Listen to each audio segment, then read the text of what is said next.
Hyundai just entered the motorhome market with its first ever factory-built campervan, and the result is something worth paying attention to. The Poorest, that's the name Hyundai gave it, is a compact, fully self-contained RV built on a platform that's already proven itself across South Korea. It can sleep up to 6 adults, it packs in more features than the exterior would suggest, and the price is low enough to make a lot of people reconsider what they thought an RV had to cost. Let's walk through every inch of it.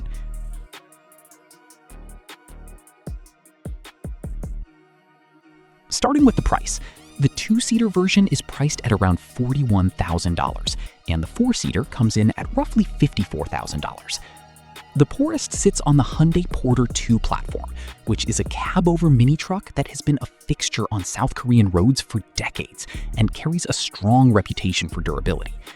The cab-over layout means the driver and passenger sit directly above the front axle, rather than behind it, and that positioning is what frees up so much usable living space in the rear of the vehicle.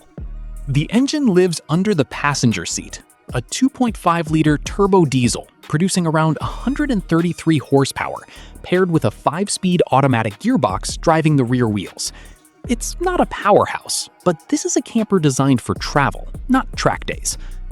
The name Poorest is a deliberate blend of porter and rest, tying the commercial truck roots of the base vehicle to the comfort-focused purpose of the conversion. Looking at it head-on, the front end stays true to the familiar porter face, with minimal alterations. The front face measures about 68.5 inches wide and carries a clean set of headlights with integrated daytime running lights alongside a simple, unassuming grille. It looks like a truck, until you notice the camera sensor module mounted high on the windshield. That module feeds the lane departure warning system and the forward collision avoidance system, which are features that have no business being on a basic commercial truck, but make a lot of sense on a vehicle you're driving long distances to campsites. Moving along the driver's side of the vehicle, the overall dimensions start to sink in. The Poorest stretches 18.6 feet from bumper to bumper and stands 9.6 feet off the ground. To put that in perspective, it's only about 17 inches longer than a Mercedes S-Class sedan, a car that most people would park without thinking twice. That compact length is one of the Poorest's real advantages, because it means you can take it places that full-size motorhomes simply can't reach. The boxy, upright shape is completely intentional. That tall roofline is what makes standing room inside possible for most adults, and it also creates the vertical clearance needed for the overcab sleeping area. It's easy to assume from a glance that the overcab section is just a fixed storage platform or a traditional bunk, but it's actually something more interesting than that, and we'll get to it when we step inside. Something you'll notice walking around the lower half of the vehicle is the wheel setup. The Poorest runs a staggered configuration. Larger single wheels up front and smaller dual wheels at the rear axle. This is standard practice on porter-based trucks. The front wheels run at 15 inches, and the rear duals sit at 13 inches. And that smaller rear wheel diameter is part of what keeps the rear floor height low, which pays dividends inside the living space. The wide side mirrors extend out noticeably from the body. Necessary because the camper shell is wider than a standard porter cab, so without them, you'd have almost no rear visibility. The side profile of the Poorest is clean and contemporary, with minimal graphics doing just enough to break up the large flat white panels without making the vehicle look busy or overdone. The exterior is tidy in a way that suggests the designers thought carefully about clutter. Utility connections are recessed and covered rather than just bolted on. Along this side of the vehicle, you'll find the filler port for the fresh water tank and a vent for the propane system, on units that are equipped for gas appliances or a gas heater. Nothing protrudes or looks like an afterthought. On the subject of onboard tanks, the Poorest carries a 15.8-gallon fresh water tank and a matching 15.8-gallon gray water holding tank, both mounted under the chassis, where they stay out of the way. Toward the rear of the vehicle, on the passenger side, there's an exterior cargo hatch that opens to a storage bay with a generous footprint. Enough room to stow folding chairs, a camp table, a portable grill, or whatever gear you're bringing along for the trip. The rear of the Porist is where one of its most standout engineering decisions lives. Hyundai calls it the Smart Room Expansion Module, and what it does is expand the rear bedroom section by sliding the entire rear wall outward when the vehicle is parked. While you're on the road, the rear stays flush with the body, keeping the Porist compact and easy to handle in traffic or tight camping lanes. Once you've pulled in and set up, you press and hold a switch, and over the course of 20 to 30 seconds, the rear section glides out about 31 inches. That's nearly 3 extra feet added to the bedroom, almost instantly. The hold to operate requirement isn't a quirk, it's a safety measure, so the slide can't deploy accidentally while you're moving. The result of this system is that the Porist is genuinely a different vehicle when parked versus when it's driving. Small on the road, meaningfully larger at camp. The roofline above runs smooth and low profile, and on equipped models you'll find solar panels and a low-mounted roof air conditioning unit up there, with clearance lights running along the upper edges of the body. A manual crank awning is mounted along the passenger side roofline. It rolls out to create a covered outdoor area beside the vehicle, useful for cooking outside, sitting in the shade, or just extending the living space out into fresh air inside fresh air. Continuing along the passenger side brings you to the main entry door, which sits roughly midway down the length of the camper. It's a proper RV spec door. Solid construction, a window built into it, and a built-in bug screen so you can leave it open at a campsite without inviting every insect in the area inside. Hyundai also built a small trash bin into the inside face of the door, which sounds like a minor detail until you realize how much an in-reach trash bin actually improves daily life in a small living space. Right next to the entry door, a hinged cover conceals the cassette toilet compartment. The cassette itself, a removable waste tank with around 5 gallons of capacity, can be pulled out from the exterior, so emptying it doesn't require going back through the living area. A few steps further along, there's an exterior shower station with dedicated hot and cold water knobs. It works well for washing off after outdoor activities, rinsing gear, or giving a pet a cleanup before they come back inside. Stepping up through the side entry door, the interior immediately reads as more organized and considered than most compact camper vans at this price. The layout doesn't waste space anywhere.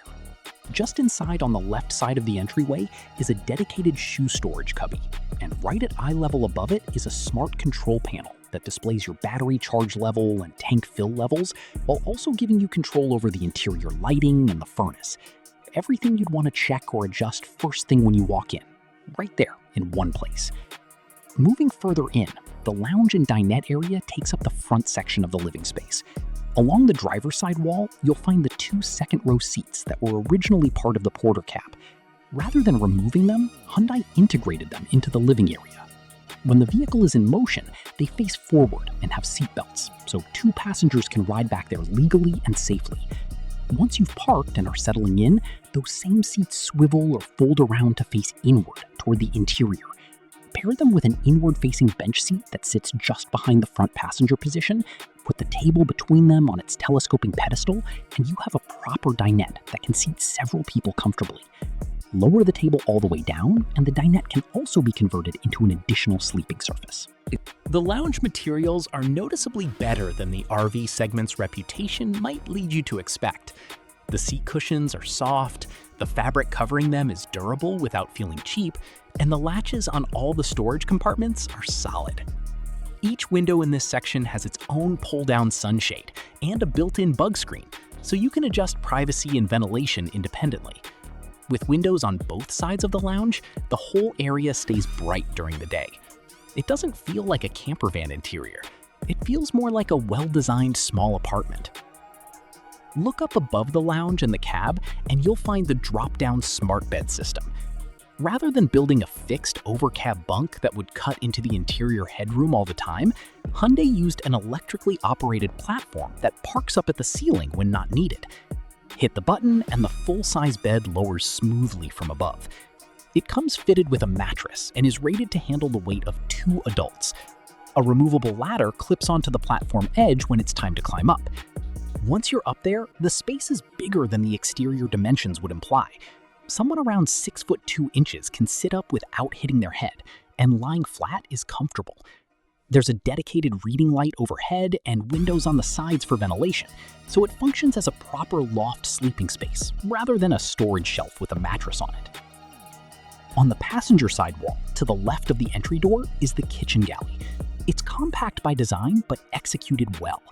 The countertop is polished stainless steel, practical, easy to clean, and more refined looking than the laminate surfaces common in RVs at this price.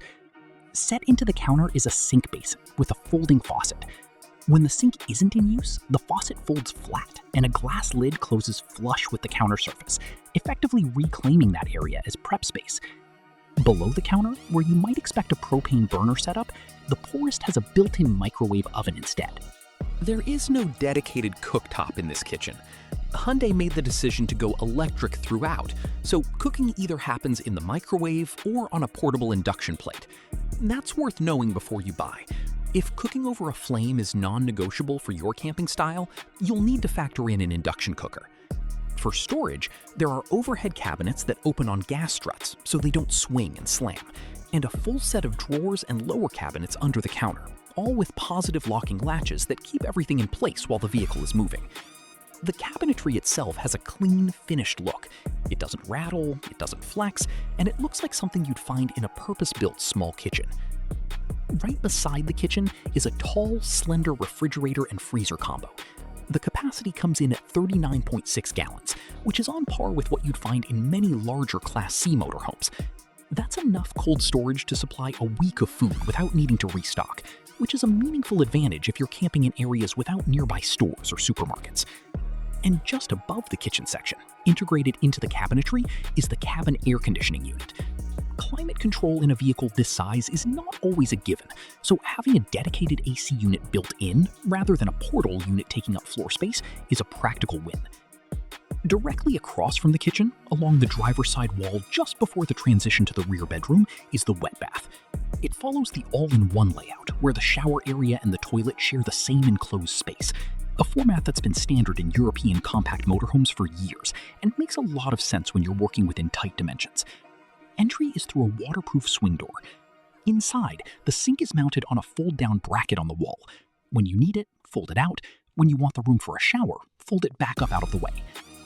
The shower head is a handheld unit connected to a faucet mixer that handles both the shower and the sink, delivering hot and cold water to both. The walls and floor of the bathroom are a single molded piece, which eliminates seams and makes it easier to contain water during a shower. A curtain can be pulled across to shield the doorway and any exposed woodwork from spray. The toilet is a swivel head cassette model. You can rotate the bowl to get a more comfortable sitting angle and adjust it to the available space. It drains into the external cassette we looked at from outside. Hyundai added a wall-mounted mirror, a roof vent with an integrated extraction fan to pull out steam and odor, and a 220-volt outlet that's rated for wet environments, useful for a hairdryer or an electric razor. Tight quarters, but every element pulls its weight. Stepping back further into the vehicle brings you to the rear bedroom, the space that only reaches its full potential once the slide-out is deployed. With the rear wall extended out by around 31 inches, the narrow rear corridor transforms into a proper bedroom, wide enough for a full double mattress oriented across the width of the vehicle. During the day, you can fold or stow the bedding and use the space as a reading nook or additional storage area. At night, even a tall adult at 6 foot 2 inches can fully stretch out without issue. Windows are positioned on both sides of the slide-out section, each equipped with privacy blinds and bug screens, which makes cross-ventilation on a calm night easy to manage.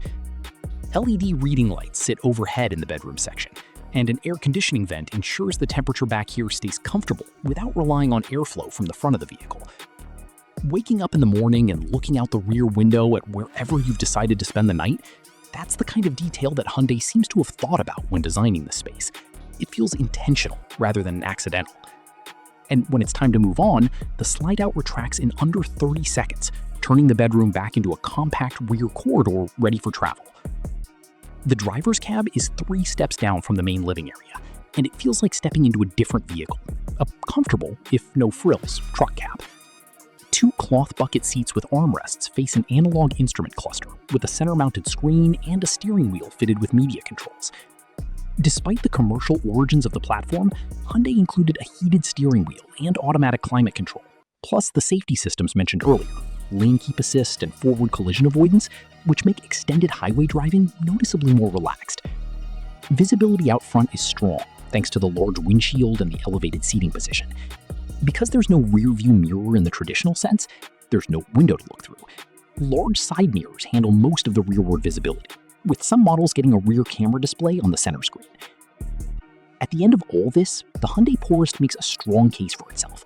It's thoughtfully designed, priced well below what comparable Western motorhomes cost, and it brings features like the rear slide-out and the drop-down electric bed that you simply don't find in campervans at this size and price point. Here at Prime Auto Club, we'll be keeping a close eye on how this one performs in the real world.